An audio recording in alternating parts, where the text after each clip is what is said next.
दरम्यान शरद पवार आणि अजित पवारांच्या किती वेळा भेटी झाल्या त्यावरही आपण एक नजर टाकूया।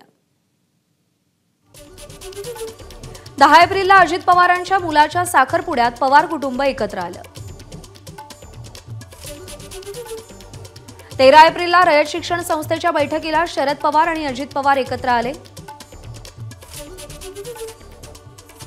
21 एप्रिलला वसंतदादा शुगर इन्स्टिट्यूट कार्यक्रमातही दोघे एकत्र आले आणि दोघांमध्ये बैठक झाल्याचीही चर्चा झाली। मुलाखतीमध्ये शरद पवारांनी सूचक वक्तव्य केलं। 8 मे रोजी आणि राष्ट्रवादी एकत्र येण्याची चर्चा सुरू झाली। त्यानंतर 9 मेला कर्मवीर भाऊराव पाटलांच्या पुण्यतिथीनिमित्त शरद पवार, अजित पवार आणि सुप्रिया सुळे एकत्र आले। याच कार्यक्रमात अजित पवार आणि सुप्रिया सुळे यांच्यामध्ये अनेक दिवसांनंतर हास्यविनोद झाले। 12 मेला मुंबईमध्ये सहकार विभागाच्या कार्यक्रमात शरद पवार, अजित पवार आणि मुख्यमंत्री देवेंद्र फडणवीस एकत्र आले होते।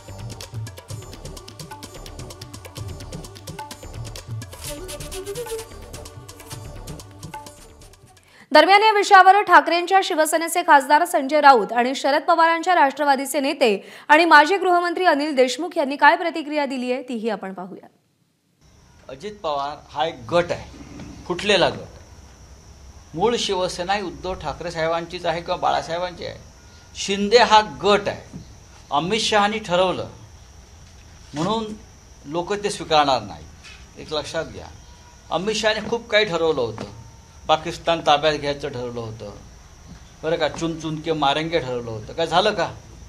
कारण तिथे ते निवडणूक आयोगाच्या हातात नाही। पाकिस्तान ताब्यात घेणं किंवा POK ताब्यात घेणं, दहशतवाद्यांना मारणं हे ED CBI किंवा निवडणूक आयोगाच्या ताब्यात असतं ते त्यांनी ते करू शकलं, त्यांना ते शक्य नाही आहे। त्यांची मजल काय आहे हे कालच्या युद्धात दिसून आलं। ते किती डरपोक आणि ढोंगी लोक आहेत हे काल दिसून आलं।